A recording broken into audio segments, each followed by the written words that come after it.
سورہ یونس آیت نمبر 93. وَلَقَدْ بَوَّعْنَا بَنِي إِسْرَائِيلَ مُبَوَّعَ صِدْقٍ وَرَزَقْنَاهُم مِّنَ الطَّيِّبَاتِ، اور بلا شبہ یقیناً ہم نے بنی اسرائیل کو ٹھکانہ دیا، باعزت ٹھکانہ، اور انہیں پاکیزہ چیزوں سے رزق عطا کیا. فَمَا اخْتَلَفُوا حَتَّىٰ جَاءَهُمُ الْعِلْمُ، پھر انہوں نے آپس میں اختلاف نہیں کیا یہاں تک کہ ان کے پاس علم آ گیا. ان ربک یقضی بینہم یوم القیامۃ فیما کانوا فیہ یختلفون، بے شک تیرا رب ان کے درمیان قیامت کے دن اس کے بارے میں فیصلہ کرے گا جس میں وہ اختلاف کرتے تھے. سب سے پہلے تو ہم یہ دیکھ رہے ہیں کہ پیچھے ہم نے پڑھا تھا کہ موسیٰ اور اس کی قوم کو اللہ نے دریا کے پار لگا دیا اور مصر میں ہی انہیں گھروں کے اندر ہی مسجد کو ٹھکانہ بنا کر وہیں پہ نماز پڑھنے کا حکم دیا تھا. اب اللہ تعالیٰ نے اس آیت کے اندر مزید ان کے اوپر اپنی نعمتوں اور احسانات کو یاد کرواتے ہوئے، جیسے ہم بھی کبھی کسی کا کام کر دیتے ہیں نا، نیکسٹ جب ہمیں کام ہو تو ہم کیا کہتے ہیں؟ فلان ٹائم میں نے آپ کا کام کیا تھا نا، اسے احسان یاد دلاتے ہیں. تو اللہ یہاں پر احسان یاد دلا رہا ہے، نعمت یاد دلا رہا ہے. بوعنا کا مطلب اصل میں کیا ہے کہ اللہ تبارک و تعالیٰ نے تمہیں عمدہ جگہ دی. عمدہ جگہ کیوں کہا جاتا ہے؟ عمدہ جگہ سے مراد یہ ہے کہ مصر اور شام کا علاقہ اللہ تبارک و تعالیٰ نے بنی اسرائیلیوں کو اب آبادی کے لیے، رہنے کے لیے دے دی. یہاں پہ جو جگہ ہے نا، یہ ٹھکانہ دیا، یہ جگہ دی، اس سے مراد یہی ہے کہ مصر اور شام کا علاقہ اور بیت المقدس کے ارد گرد کا علاقہ، یہ سارا علاقہ کون سا تھا؟ سرسبز و شاداب تھا.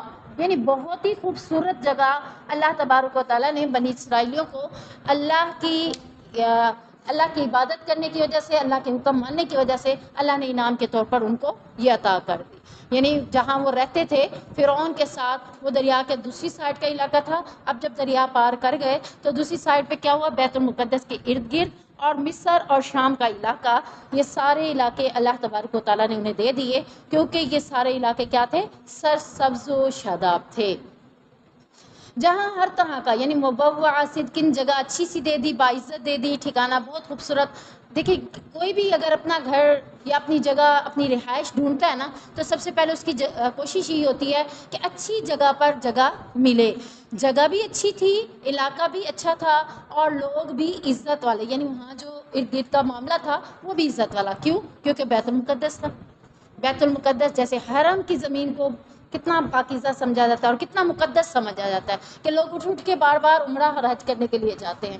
تو اس وقت بیت المقدس ہی قبلہ تھا، تو بیت المقدس قبلہ ہونے کی وجہ سے تو وہ بہت باعزت جگہ تھی، یعنی لوگوں کے لوٹ آنے کی جگہ تھی، یا قبلہ ہونے کی وجہ سے باعزت مقام بنا دیا گیا تھا. اور اس کے ساتھ ساتھ اللہ تعالیٰ کیا کہہ رہے ہیں؟ وَرَزَقْنَاهُم مِّنَ الطَّيِّبَاتِ، جہاں ہر طرح کا رزق پایا جاتا تھا، یعنی کسی قسم کے رزق کے حوالے سے کوئی کمی نہیں تھی، بلکہ بکثرت، یعنی بہت زیادہ غلے، فروٹس، پھل، اناج، دالیں، ہر چیز موجود تھی. اور یہ سب اللہ تعالیٰ نے کیوں دی تھی؟ اللہ نے یہ مادی نعمتیں انہیں دی تھیں تاکہ یہ ان نعمتوں کو دیکھ کر، استعمال کر کے اللہ کے شکر گزار بن جائیں، اللہ کی عبادت اور بھی زیادہ شوق سے کریں. اور یہاں یہ مادی نعمتوں کے ساتھ ساتھ اللہ نے ایک اور نعمت کا بھی ذکر کیا، جو کہ ان کی روحانی، اللہ تبارک و تعالیٰ نے نعمت کا ذکر کیا. وہ کون سی؟ کہ اللہ نے تورات بھی انہیں دے دی. جب ہارون کو پیچھے چھوڑ کر گئے تھے تو واپسی پر تورات ہی لے کر آئے تھے. تو اللہ تبارک و تعالیٰ نے روحانی نعمت بھی دے دی اور مادی نعمتیں بھی دے دی. یعنی ان دو چیزوں کی ہمیں ضرورت ہوتی ہے. ہمارے اندر، ہمارے کھانے کے لیے ہمارے جسم کو خوراک کی ضرورت ہے، اور ہمارے دل کی فراوانی اور غذا کیا ہے؟ قرآن، یا پھر اس دور میں تورات، اللہ کا حکم، اللہ کی کتاب. تو یہ بھی اللہ تعالیٰ نے ان کو نعمت عطا کر دی. اب تورات میں کیا تھا؟ زندگی گزارنے کے حوالے سے ہر شعبے کے جو بھی معاملات تھے وہ اس تورات کے اندر موجود تھے. جیسا کہ ہمیں ہمارے قرآن کے بارے میں بھی کہا گیا ہے کہ سیاست سیکھنی ہے، قرآن سے سیکھو، ٹھیک ہے. طلاق کے مسائل سیکھنے ہیں، قرآن سے سیکھو. میاں بیوی کے تعلق، معاملات کو دیکھنا ہے تو قرآن سے سیکھو. بچوں کی تربیت ہے تو قرآن سے سیکھو. یعنی گھر، دنیا کے اندر جتنے بھی شعبے ہیں ہماری زندگی کے ساتھ اٹیچ، ہر شعبے کا ذکر ہمیں کہاں سے ملے گا؟ قرآن کے اندر. جبکہ اس سے ہٹ کر جو دنیاوی کتابیں ہیں، اگر آپ سائنس کی کتاب لے کر بیٹھتے ہیں تو اس میں ہر چیز آپ کو نہیں ملے گی. یہاں تک کہ قرآن سائنس بھی دے دیتا ہے ٹھیک ہے نا. لیکن سائنس کی کتاب آپ کو سب چیز نہیں ملے گی سوائے سائنس کے. میتھ میں سوائے میتھ کے اور کچھ بھی نہیں ملے گا. اللہ نے ایک کتاب اتاری ہے اور اس کتاب کے اندر شعبہ کے حوالے سے زندگی گزارنے کے ہر قسم کے شعبے کے لیے مکمل ہدایات موجود ہیں. ڈاکٹری کا شعبہ ہے, وکالت کا شعبہ ہے, سیاست کا شعبہ ہے, طب کا شعبہ ہے, یا پھر گھر کے مسائل ہیں خواتین کے وہ شعبہ ہے. تو کوئی بھی شعبے میں کسی بھی حوالے سے قرآن ہمیں رہنمائی نہ دیتا ہو ایسا ممکن نہیں ہے. تو اللہ تعالیٰ کہہ رہے ہیں کہ تورات بھی ایک مکمل کتاب تھی جس میں ہر طرح کی گائیڈ لائن انہیں دی گئی تھی. لیکن بعد میں کئی فرقوں میں یہ لوگ بٹ گئے, یعنی خود ہی بٹ گئے. اللہ نے تو ایک کتاب کے اندر ساری چیزیں بتا دی تھی, لیکن یہ لوگ کئی فرقوں میں بٹ گئے تھے. اس کی وجہ یہ نہیں تھی کہ تورات ان کی صحیح رہنمائی کرنے کے لیے ناکافی تھی. تورات تو صحیح رہنمائی کرنے کے لیے کافی تھی, یہ نہیں تھا. فرقے بننے کی وجہ تورات میں کمی بیشی نہیں تھی. فرقے بننے کی وجہ جو اللہ تعالیٰ بتا رہے ہیں وہ کیا بتا رہے ہیں کہ یہ آپس میں فرقوں میں کیوں بٹ گئے. تورات میں کسی قسم کی کمی بیشی نہیں تھی, ہر معاملہ پرفیکٹ انہیں قرآن جیسے ملتا ہے قرآن میں ویسے ہی تورات میں مل جاتا تھا. لیکن انہوں نے کیا کیا, نئی نئی فلسفانہ باتوں کو لے کر اس میں بحث و مباحثہ شروع کر دیا. جیسا کہ وراثت کا بحث و مباحثہ کر دیتے ہیں. وراثت کے معاملات جب گھر میں چلتے ہیں تو اس میں بحث و مباحثہ کر لیتے ہیں. چلو بھائی کہ نہیں ہے, صرف لڑکوں کا حصہ ہے, لڑکیوں کو نہیں ملے گا. اب لڑکیاں خود ہی معاف کر دیں گی, لڑکیوں کو پرائز کر کے معاف کروایا جاتا ہے. یہ کیا ہے, بحث و مباحثہ. اور پھر اس کو دین کا حصہ بنا لیا جاتا ہے. بعد میں کیا بنا لیا جاتا ہے, دین کا حصہ بنا لیا جاتا ہے, جبکہ وہ دین کا حصہ ان کے بنانے سے وہ دین نہیں بنے گا. یہ کیا ہے, صرف فلسفیانہ ان کی بحث و مباحثہ ہے جس کی وجہ سے یہ فرقوں میں بٹ گئے. تو اسی طرح سے آج بھی کئی ایسے مسئلے موجود ہیں جن مسئلوں میں بحث و مباحثہ میں پڑھنے کی وجہ سے ہماری قوم بھی فرقوں میں بٹ گئی. قرآن میں کسی قسم کی کمی بیشی نہیں ہے, قرآن سارے طریقے بتا دیتا ہے. قرآن نے طلاق کے مسائل بتا دیا, طلاق مرہ تھا, طلاق 2 بار ہے جس میں رجوع کی جا سکتی ہے. یعنی رجوع کا مطلب یہی ہے نا کہ ایک بار طلاق دے گا تو رجوع ہو سکتی ہے, دوسری بار طلاق دے گا تو رجوع ہو سکتی ہے, لیکن تیسری طلاق کے بعد رجوع نہیں ہے. یہ قرآن کے الفاظ ہیں. اب اس میں بحث و مباحثہ میں پڑھ کے لوگوں نے کہا کہ ایک ہی وقت میں چاہے 3 دے دے 6 دے دے تو طلاق مکمل ہو گئی. بحث و مباحثہ میں پڑ گئے. اسی طرح کئی ایسی باتوں میں بحث و مباحثہ میں پڑھ کر لوگوں نے اپنے اپنے فرقے بنا لیے, جبکہ قرآن ایک ہے, نبی ایک ہے, اللہ ایک ہے. تو ساری گائیڈ لائن وہ تینوں چیزیں ہمیں ایک ہی دیتی ہیں, لیکن ہماری اپنی خاندانی سوچوں اور ہمارے معاشرے کی سوچوں کی وجہ سے, یہ فلسفیانہ بحث و مباحثہ کی وجہ سے آج کئی فرقے بٹ گئے. پھر ان میں آپس میں اختلاف ہو گیا, یعنی یہ آپس میں کیا کرنے لگے, اختلاف. بحث و مباحثہ بھی تو اسی کو کہتے ہیں نا کہ آپس میں کیا, نہیں یہ بات ایسے نہیں ایسے ہے, نہیں ایسے نہیں, مردوں کی نماز اور عورتوں کی نماز ایسے ہے, فلاں کی نماز ایسے ہے, یا نماز میں رکوع ایسے ہے, سجدہ ایسے ہے. تو یہ کیا ہے, اختلاف, بحث و مباحثہ. جبکہ اس کے بارے میں پوری گائیڈ لائن جب ہمیں حدیثوں میں مل جاتی ہے, اگر ہم حدیث کو صحیح معنوں میں لے کر اس سے اپنی تربیت کریں تو پھر کوئی بحث و مباحثہ نہیں رہے گا.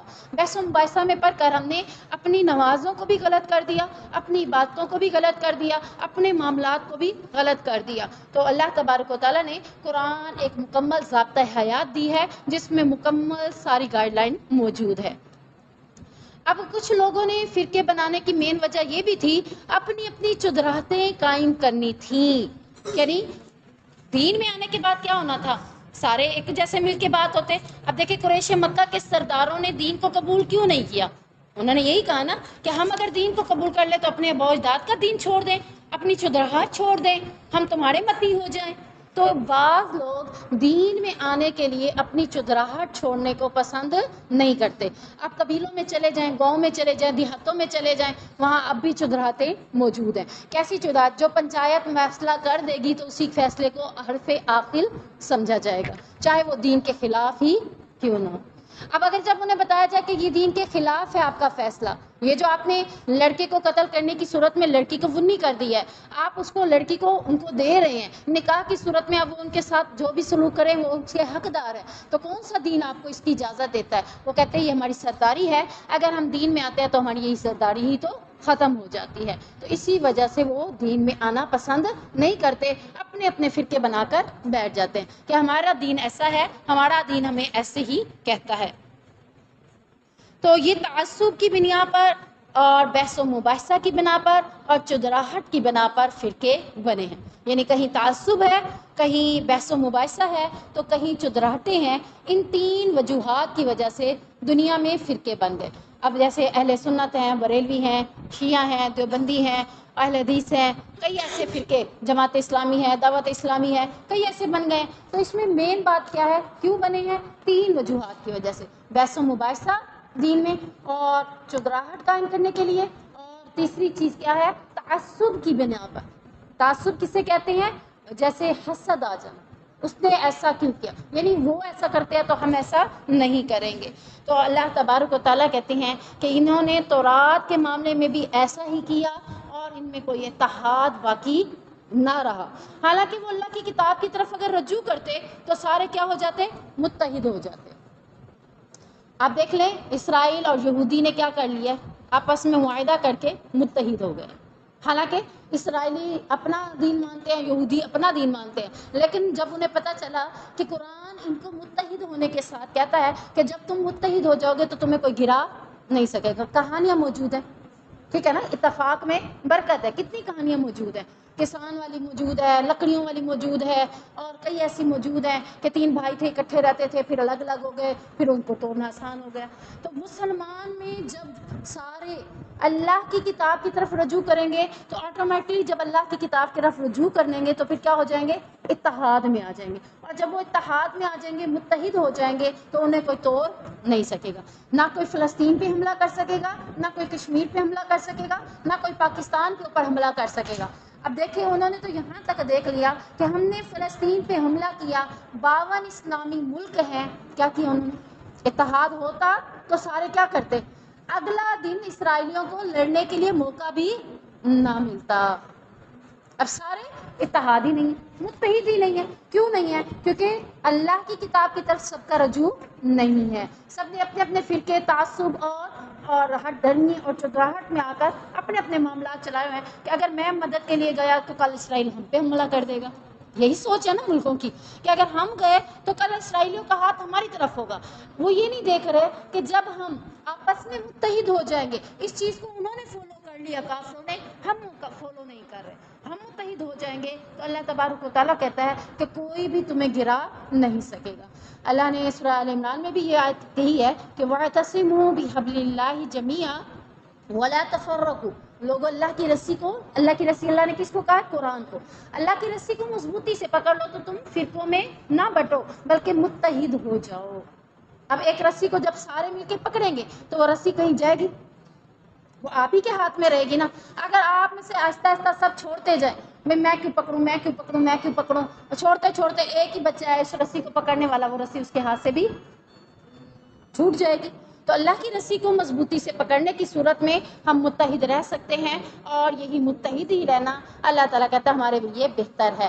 اب یہ فتنوں میں کب آئے یا اختلاف انہوں نے کب کیا؟ جبکہ ان کے پاس کتاب کا علم بھی آ چکا تھا، اس کے باوجود انہوں نے آپس میں اختلاف کیا۔ بے شک تیرا رب ان کے درمیان قیامت کے دن فیصلہ کرے گا جس میں وہ اختلاف کرتے تھے، یعنی قرآن میں یا تورات میں آج جو لوگ بھی اختلاف کریں گے، اللہ قیامت کے دن ان کے درمیان فیصلہ کرنے پہ اختیار رکھتا ہے، اور اللہ نے اسی آیت کے اندر کہہ دیا ہے کہ میں قیامت کے دن ان کے درمیان فیصلہ کر دوں گا۔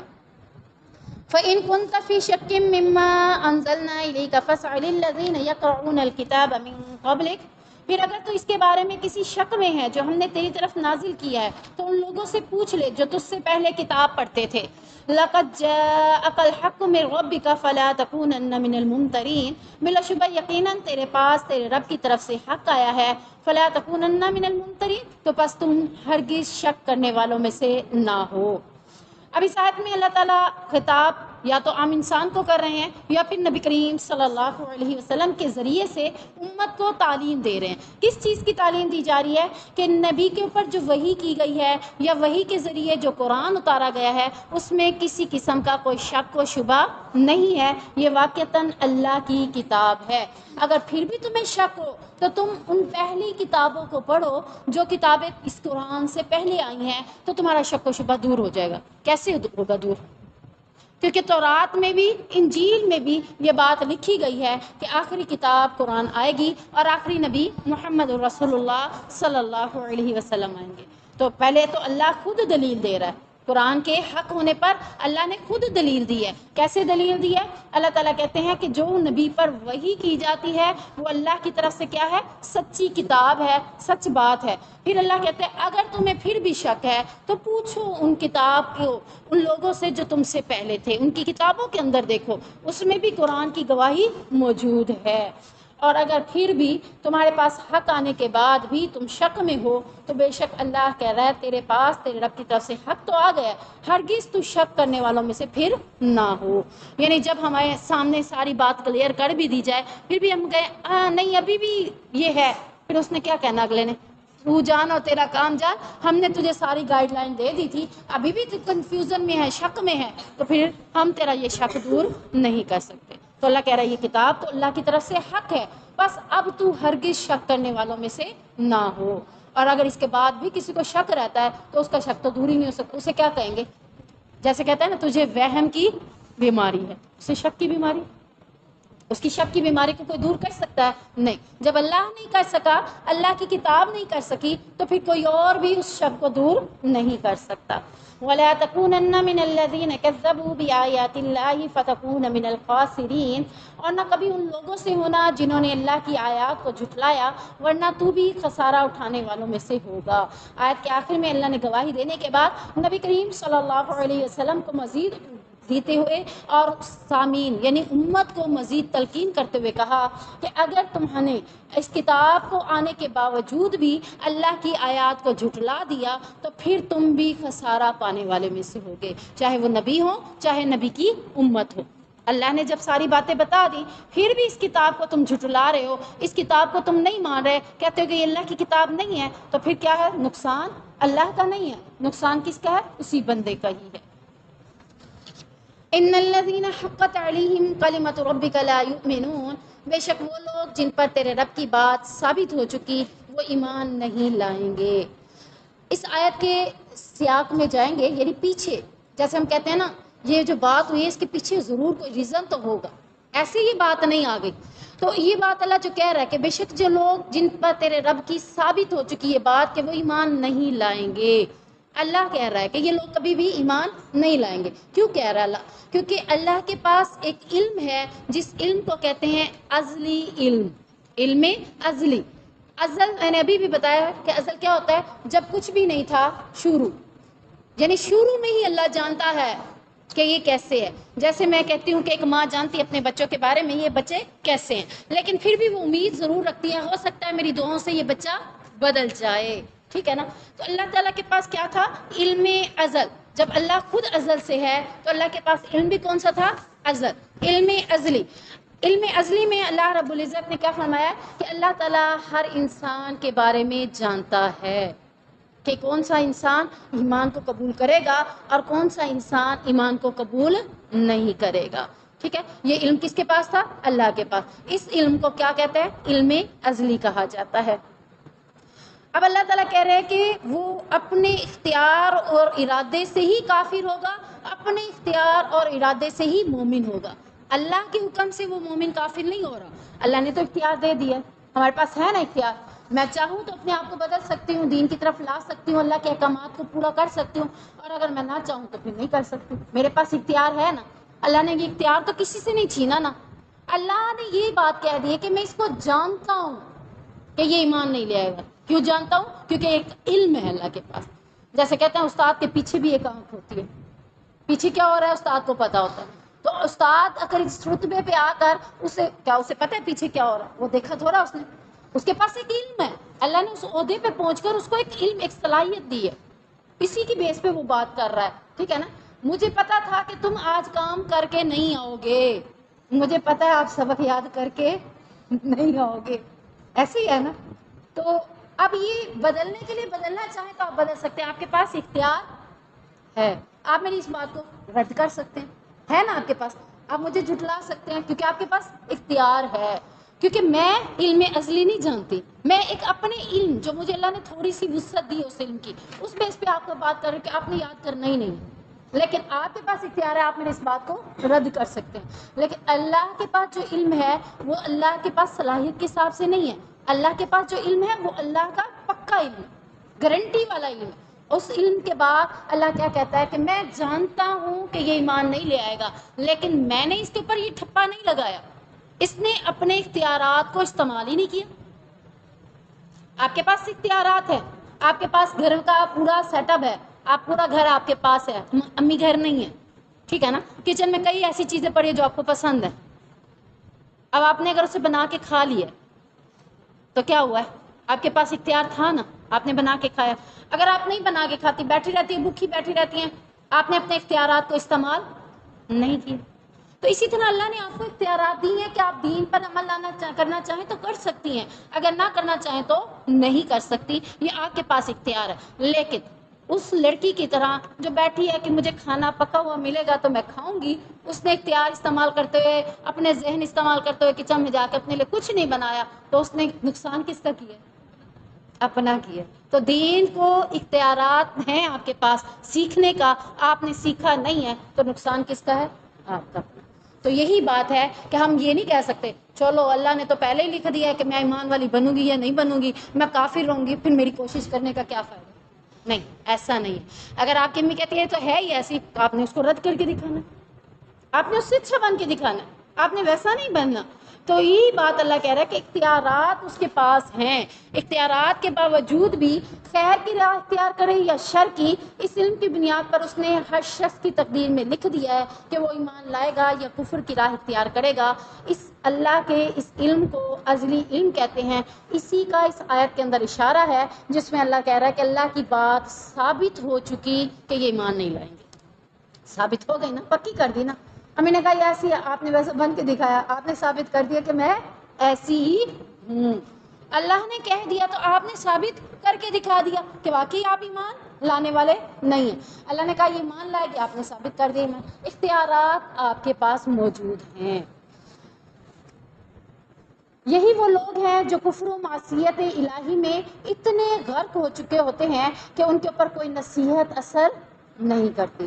یعنی آپ نے پہلے پیچھے حدیث پڑھی ہے نا کہ جب ایک انسان گناہ کرتا ہے تو اس کے دل پہ کیا پڑ جاتا ہے؟ سیاہ دبا پڑ جاتا ہے۔ اگر وہ اپنے گناہ سے باز آ جاتا ہے تو وہ سیاہ دبا کیا ہو جاتا ہے؟ مٹ جاتا ہے۔ اور اگر وہ گناہ کے اوپر گناہ کرتا جائے پھر کیا ہوگا؟ پورا دل سیاہ ہو جائے گا، پھر اس کے اوپر کوئی نصیحت اثر کرے گی؟ پھر آپ اس کو مٹانا چاہیں مٹے گا؟ آپ نے شروع میں مٹا دیا ہوتا تو مٹ جاتا، پوری کاپی بھر گئی، اب کون مٹائے؟ ایسی ہے نا۔ تو اسی طرح اللہ تعالیٰ کہہ رہے ہیں کہ اس نے کفر و معصیت میں، معصیت یعنی نافرمانی میں، اللہ کی نافرمانی میں اپنی زندگی کو اس طرح سے گزارا کہ آپ کوئی اسے اچھی بات بتاتا بھی ہے تو اس کے اوپر اثر نہیں کرتی۔ کیسے کرے؟ سارا دل تو سیاہ ہو گیا، اب اثر کیسے کرے گی؟ اب وہ اس کے اوپر کوئی دلیل کارگر ثابت نہیں ہوتی، اس لیے وہ نافرمانیاں کر کے حق کو قبول کرنے کی استطاعت اپنے اندر سے ختم کر دیتا ہے، اور ان کی آنکھیں اگر کھلتی ہیں تو کب کھلتی ہیں؟ فرعون کی کب کھلی تھی؟ جب عذاب کو اپنی آنکھوں سے دیکھتے ہیں تب ان کی آنکھیں کھلتی ہیں۔ یعنی ایسے نافرمانوں کی آنکھیں تب کھلتی ہیں جب عذاب کو اپنی آنکھوں سے دیکھ لیتے ہیں، لیکن اس وقت کا ایمان لانا ان کے لیے کوئی فائدے کا باعث نہیں بنتا۔ فلولا كانت قرية آمنة ولو جاءتهم كل آية حتى يروا العذاب العليم، خواہ ان کے پاس ہر نشانی آ جائے یہاں تک کہ دردناک عذاب دیکھ لیں۔ یعنی اسی آیت کی میں تشریح کر چکی ہوں کہ اگرچہ وہ ہر طرح کی واضح و نصیحت، دلیل، سب کچھ دیکھنے کے باوجود بھی وہ اس پہ ایمان نہیں لے آتے۔ کب لے آتے ہیں؟ یروا، جب وہ دیکھ لیتے ہیں عذاب العلیم، دردناک عذاب۔ فلولا كانت قرية آمنت فنفعها إيمانها إلا قوم يونس، سو کوئی ایسی بستی کیوں نہ ہوئی جو ایمان لائی ہو پھر اس کے ایمان نے اسے نفع دیا ہو مگر یونس کی قوم کے سوا۔ لما آمنوا کشفنا عنہم عذاب الخزي فی الحیات الدنیا ومتعناہم الی حین، جب وہ ایمان لے آئے تو ہم نے ان سے ذلت کا عذاب دنیا کی زندگی سے ہٹا دیا اور انہیں ایک وقت تک سامان دیا۔ یہاں اس آیت میں اللہ تعالیٰ مشرکین مکہ کو عذاب آنے سے پہلے پہلے ایمان لانے کی نصیحت کر رہا ہے۔ اب نصیحت کے لیے کیا کیا جاتا ہے؟ پچھلی کوئی بات سمجھائی جاتی ہے۔ تو اللہ تعالیٰ نے کیا کہا؟ ایسی بستی کو کیوں نہیں دیکھتے؟ ایسی کئی بستیوں کی مثالیں موجود ہیں جنہیں اللہ تعالیٰ نے کیا کر دیا تھا؟ ہلاک کر دیا، عذابوں کے ساتھ انہیں ختم کر دیا تھا۔ ان کے رہنے والوں نے عذاب آنے سے پہلے ایمان کو قبول نہیں کیا، عذاب کو دیکھتے ایمان لائے تو وہ ایمان ان کے لیے کوئی فائدے کا باعث نہیں تھا۔ لیکن ایک ایسی قوم بھی تھی جس کے عذاب آنے سے پہلے ہی اس نے ایمان کو قبول کر لیا تھا۔ وہ کون سی قوم ہے؟ حضرت یونس علیہ السلام کی قوم، ہود کی قوم ہے، صالحہ کی قوم ہے۔ کئی 1,24,000 پیغمبر گزرے ہیں، ان میں سے ایک پیغمبر کے بارے میں آتا ہے کہ اس کی قوم نے ایمان کو تب قبول کر لیا جب ابھی عذاب نہیں آیا تھا۔ حضرت یونس کے ساتھ معاملہ یہ ہوا تھا کہ تبلیغ کرتے کرتے انہیں بہت ٹائم ہو گیا، لیکن قوم کے چند لوگوں کے علاوہ کوئی بھی اسلام کو قبول کرنے کے لیے تیار نہ ہوا، تو حضرت یونس بغیر اللہ کے حکم کے ان کو چھوڑ کر چلے گئے تھے، بستی کو ہی چھوڑ دیا۔ اللہ کا جب تک حکم نہ ہو اس بستی کو نہیں چھوڑا جاتا، لیکن انہوں نے اللہ کے حکم کا انتظار نہ کیا، بستی کو چھوڑ کر چلے گئے۔ جیسے ہی وہ بستی کو چھوڑ کر گئے، اللہ نے ان کی اس نافرمانی کی وجہ سے، اللہ کا حکم جو نہیں تھا، اللہ نے حکم نہیں دیا تھا، تو اللہ کے اس حکم کی نافرمانی، یعنی اللہ نے کہا ابھی اسی قوم میں رہنا ہے، لیکن وہ نہ رہے، اب وہ نکل کے چلے گئے۔ جیسے ہی وہ دریا کے قریب پہنچے تو مچھلی کو اللہ نے کیا حکم دیا کہ ان کو نگل جاؤ۔ حضرت یونس علیہ السلام کو مچھلی نے نگل لیا۔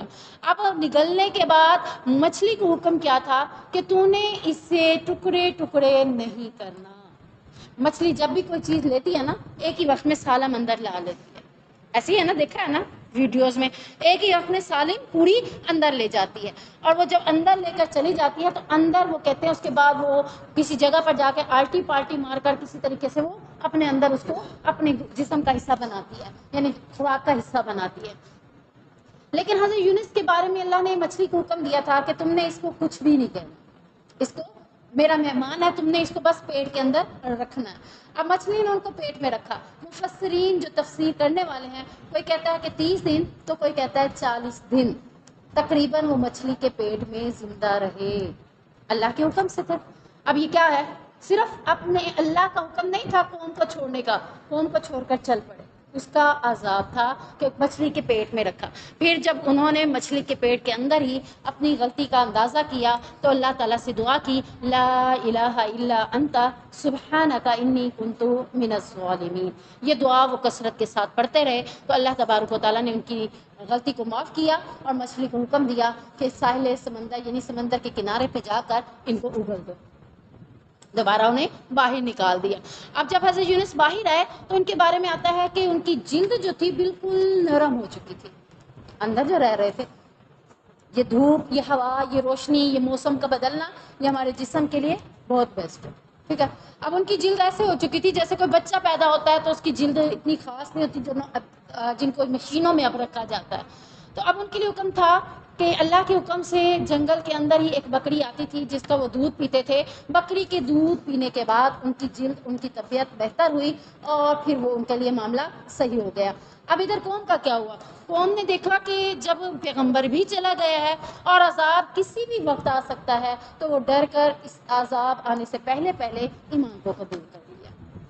یہی بات ہو رہی ہے، الا قوم یونس، مگر قوم یونس کے علاوہ سب لوگوں نے عذاب کو پانے کے بعد اسلام کو قبول کیا تھا۔ لیکن یونس علیہ السلام کی قوم کا ایسا معاملہ تھا کہ انہوں نے عذاب آنے کے پہلے ہی، ابھی آثار نہیں تھے، آثار محسوس کیسے کیے کہ نبی چلا گیا ہے تو ہو سکتا ہے اب ہمارے اوپر عذاب آ جائے، تو انہوں نے توبہ استغفار کر لی۔ یعنی اس کی ایک مثال دیتی ہوں کہ ایک انسان بیمار ہے، بہت شدید بیمار ہے، لیکن ابھی اسے یہ نہیں پتا کہ میں مرنے کے قریب ہوں یا نہیں ہوں، لیکن بیماری میں ہی وہ توبہ استغفار کر لیتا ہے۔ ابھی اسے موت سامنے نظر نہیں آتی، لیکن کیا ہے، آثار دیکھ رہا ہے، پتہ نہیں میں اس بیماری سے چھٹکارا پا بھی سکتا ہوں کہ نہیں پا سکتا، وہ توبہ کر لیتا ہے، اس کی توبہ قبول ہو جائے گی کیونکہ اس نے موت کے آثار نہیں دیکھے۔ اگر ایک شخص بیمار ہے اور موت کو دیکھ رہا ہے، یا فرشتے کا آنا اسے نظر آ گیا ہے، یا کوئی بھی اسے فیلنگز محسوس ہو گئی ہے کہ اب میں موت ہوں، اللہ نے اسے فیل کروا دیا ہے، وہ کہتا ہے اب میں ایمان لیا، تو اس کے ایمان کا کوئی قبول نہیں کیا جائے گا۔ تو یونس علیہ السلام کی قوم نے اس عذاب کو دیکھنے سے پہلے ہی اللہ رب العزت سے توبہ کر لی تھی، اور اللہ تبارک و تعالیٰ نے ان کی توبہ کو قبول کر لیا تھا۔ توبہ کو قبول کرنے کے بعد ان سے عذاب کو اللہ نے ٹال دیا تھا۔ سیدنا عبداللہ بن عباس بیان کرتے ہیں کہ رسول اللہ صلی اللہ علیہ وسلم نے فرمایا، کسی بندے کے لیے زیب نہیں دیتا، یعنی اسے کہ وہ یہ کہے کہ میں یونس بن متا سے بہتر ہوں، یعنی حضرت یونس علیہ السلام سے زیادہ میں بہتر ہوں۔ کیوں؟ کیونکہ حضرت یونس علیہ السلام کی یہ جو دعا ہے یہ بہت ہی بہتر تھی، جو انہوں نے اپنے دور میں پڑھی تھی، اور کسی بھی مشکل کے وقت میں ہمیں یہی دعا کا اہتمام کرنے کا حکم بھی دیا گیا ہے، لا الہ الا انت سبحانک انی کنت من الظالمین۔ دوسری حدیث میں آتا ہے کہ نبی کریم صلی اللہ علیہ وسلم نے فرمایا، جس نے کہا کہ میں یونس بن متا سے بہتر ہوں تو اس نے جھوٹ بولا، یعنی ان سے بہتر کوئی نہیں ہو سکتا۔ وَلَوْ شَاءَ رَبُّكَ لَآمَنَ مَنْ فِي الْأَرْضِ كُلُّهُمْ جَمِيعًا، اور اگر تیرا رب چاہتا تو یقیناً جو لوگ زمین میں ہیں سب کے سب اکٹھے ایمان لے آتے۔ أَفَأَنْتَ تُكْرِهُ النَّاسَ حَتَّى يَكُونُوا مُؤْمِنِينَ، تو کیا تو لوگوں کو مجبور کرے گا یہاں تک کہ وہ مومن بن جائے؟ یعنی نبی کریم صلی اللہ علیہ وسلم کی خواہش تھی، بہت ہی زیادہ خواہش تھی کہ سارے لوگ کیا بن جائے؟ ایمان والے بن جائے۔ اب ظاہری بات ہے، میرا بھی دل چاہتا ہے میرے گھر کے اندر سارے ایمان والے ہوں، مسلمان ہوں، نمازی ہوں، روزہ رکھنے والے ہوں، ایسے ہی ہے نا۔ میرے ارد گرد جو میرے ساتھ رہنے والے لوگ ہیں ان کے بارے میں بھی میرے ذہن میں آئے گا، ہمسائے کو دیکھ کر کوئی غلط کر رہا ہے، کوئی غلطی کر رہا ہے، گناہ کا کام کر رہا ہے، دل میں خیال آئے گا۔ تو نبی کریم صلی اللہ علیہ وسلم تو نبی تھے اپنی امت کے، تو ان کے دل میں یہی خواہش ہوتی تھی کہ کسی طریقے سے ساری قوم ایمان لے آئے۔ تو اللہ تعالیٰ کہتا ہے اللہ چاہتا تو یہ کر سکتا تھا، ساری قوم کو ایمان والا، سب کو اکٹھا ایمان والا بنا سکتا تھا۔ تو کیا تو لوگوں کو مجبور کرے گا کہ وہ مومن بن جائے؟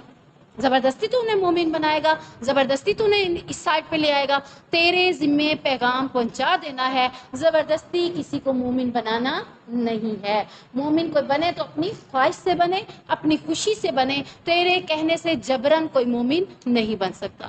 اور نبی کریم صلی اللہ علیہ وسلم کو مزید یہ بات بھی کر دی کہ اللہ چاہتا تو ایسا کر سکتا تھا، تو سمجھ جاؤ اللہ یہ چاہتا ہی نہیں ہے۔ اللہ نے اختیار ضرور دیا ہے سب کو، لیکن جنت اور جہنم جو بنائی ہے تو آخر جہنم میں بھی تو کسی نے جانا ہے۔ تو اسی وجہ سے اللہ تعالیٰ نے یہ نبی کو کہا ہے کہ اگر اللہ چاہتا تو ایسا کہتا۔ اللہ کی مشیت ہی نہیں ہے، مشیت یعنی ارادہ ہی نہیں ہے کہ ساروں کو مومن بنا۔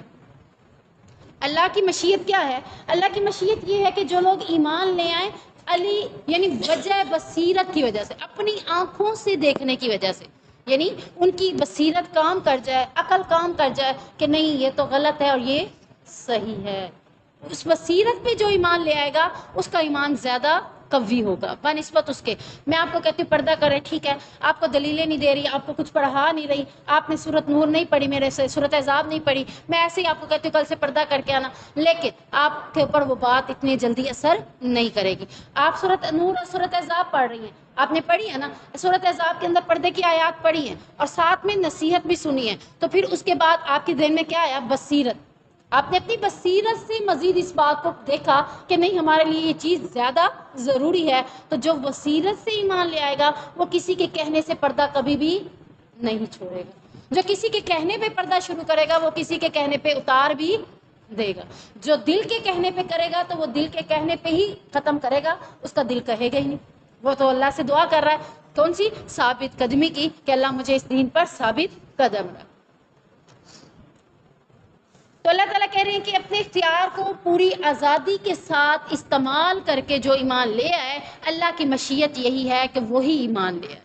اللہ کا ارادہ یہی ہے، اللہ چاہتا یہی ہے کہ ہر کوئی اپنی آزادی کے ساتھ اللہ پر ایمان لے آئے۔ تو اللہ رب العزت کہہ رہے ہیں اے نبی، یہ آپ کی ذمہ داری نہیں ہے کہ کسی کو ایمان لانے پر مجبور کریں، اور نہ آپ کو ایمان نہ لانے والوں کے اوپر کوئی رنج کرنے کی، پریشان ہونے کی ضرورت ہے، کیونکہ اللہ نے آزادی دی ہے۔ اب اس آزادی کے ساتھ وہ کام کرنا چاہے کرے، نہیں کرنا چاہتا تو نہ کرے، لیکن اس کے لیے جنت اور جہنم دونوں راستے موجود ہیں۔ چاہے تو جنت والے راستے پر آزادی کے ساتھ چلنا شروع کر دے۔ آزادی سے مراد اپنی خوشی سے، کسی کا پابند نہیں ہے وہ، آزادی ہے نا، میں اپنی مرضی سے اس راستے پہ چلی ہوں، میں کسی کے کہنے پر نہیں چلی. کسی کے کہنے پر چلنے سے فائدہ اتنا نہیں ہونا جتنا اپنی آزادی اور اپنی خوشی سے ہمیں ہوگا.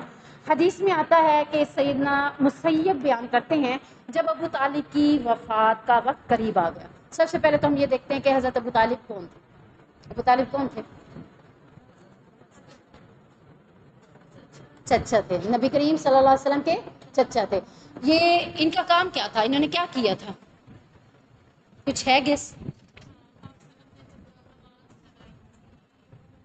نہیں اس کی بات نہیں، وہ نہیں. حضرت ابو طالب کا یہ معاملہ تھا کہ اللہ کے نبی کی والدہ کی ڈیتھ ہو گئی تھی 6 سال میں، اور پھر اس کے بعد کفالت کی ذمہ داری کس نے لی؟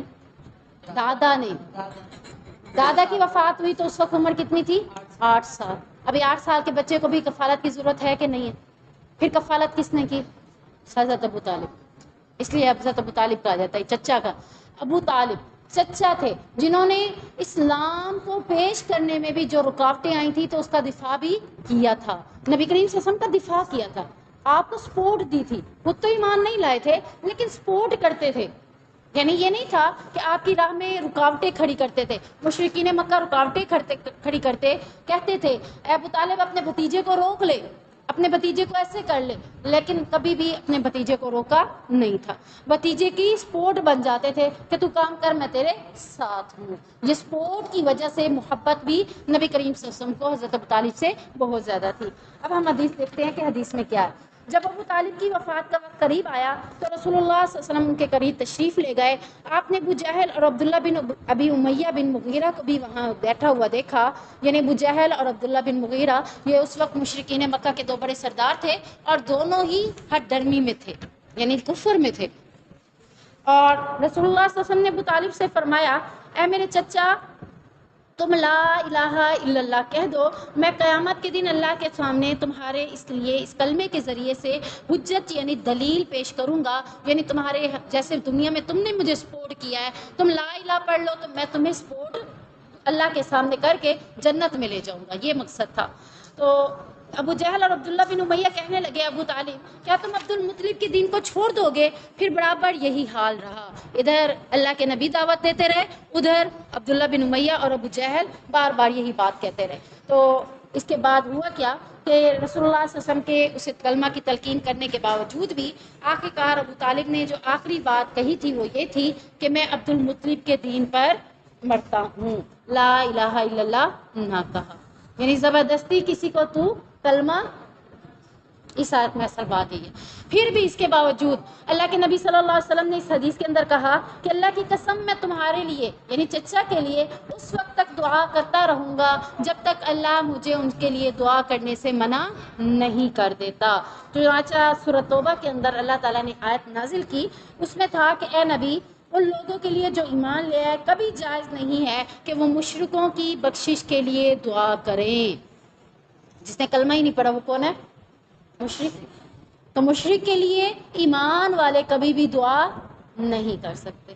کہتے ہیں کہ اس آیت کے نازل ہونے کے بعد نبی کریم صلی اللہ علیہ وسلم سے یہ اختیار چھین لیا گیا کہ آپ اپنے چچا کے لیے دعا نہیں کر سکتے، اپنی والدہ کے لیے بھی دعا نہیں کر سکتے، والد کے لیے بھی دعا نہیں کر سکتے. کیا تھے؟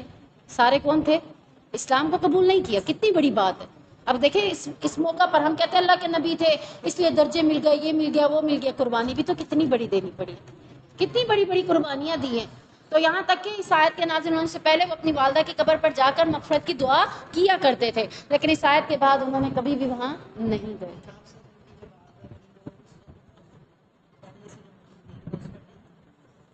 عبد المطلب کے دین پہ تھی نا، بتوں کی پجاری تھی نا، اس دین پہ نہیں تھے نا، نہیں بھیج چکے تھے، اس پہ بھی نہیں تھے. یعنی اس سے پہلے تورات تھی نا، تورات کو چھوڑ چکے تھے، تورات کے اوپر عمل نہیں تھا. اگر وہ عبد المطلب کے دین پہ کہہ رہے ہیں تو اس یہاں سے پتہ چل رہا ہے کہ وہ تورات پر عمل کرنے والے نہیں تھے، وہ اور ہی یعنی بتوں کی پوجا. مشرکین مکہ کیا کرتے تھے؟ خانہ کعبہ میں بتوں کی پوجا کرتے تھے. تورات میں تو ایسی چیز نہیں ہے نا، اللہ کی عبادت ہی ہے. تو یہاں سے یعنی کہ ان کے لیے مشرکوں سے بخشش کی دعا بھی منع کر دی گئی. تو آج بھی جو شرک کرتے ہیں نا، مشرک کس کو کہتے ہیں؟ شرک کرنے والے کو. تو آج بھی جو شرک کرتا ہے اس کی جنازہ اگر نہ بھی پڑھا جائے تو کوئی فائدہ نہیں ہے، پڑھ لیں تو اس کا کوئی فائدہ نہیں. سمجھ آئی ہے نا کہ بخشش کی دعا تو تبھی ہوگی جب وہ مشرک نہیں ہوگا. شک و شبہ کے حوالے سے حدیث میں آتا ہے کہ ابو ہریرہ بیان کرتے ہیں کہ رسول اللہ صلی اللہ علیہ وسلم نے فرمایا شیطان تم میں سے کسی کے پاس آتا ہے اور کہتا ہے، یعنی کیا کہتا ہے؟ وسوسہ ڈالتا ہے، شک و شبہ ڈالتا ہے کہ یہ کس نے پیدا کیا ہے، کسی بھی چیز کے حوالے سے کہ یہ کس نے پیدا کیا ہے، وہ کس نے پیدا کیا ہے، اور آخر میں کہتا ہے جب ذہن میں آتا ہے اللہ نے پیدا کیا ہے تو آخر میں کیا کہتا ہے کہ بتاؤ پھر تمہارے رب کو کس نے پیدا کیا ہے۔ بعض اوقات نا انسان جب اکیلے بیٹھا ہوتا ہے نا تو خیالات ہی میں وہ خیالات میں اتنا دور تک چلا جاتا ہے، اس کا مطلب کیا ہوتا ہے؟ وسوسہ ڈال کر شک و شبہ میں مبتلا کر کے انسان کو گمراہ کرنا۔ جب شیطان اس نیچر تک پہنچ جائے، اس بات تک پہنچ جائے کہ وہ یہ بات ڈالے کہ پھر بتاؤ اللہ کو کس نے پیدا کیا ہے، بس جب یہاں تک نوبت آ جائے تو اس شخص کو چاہیے کہ وہ اعوذ باللہ من الشیطان الرجیم پڑھے اور شیطانی خیال کو چھوڑ دے، یعنی اس سوچ کو وہیں پہ ہی چھوڑ دے کہ نعوذ باللہ میں کیا کر رہا ہوں؟ غلط چیز کی طرف بڑھ رہا ہوں۔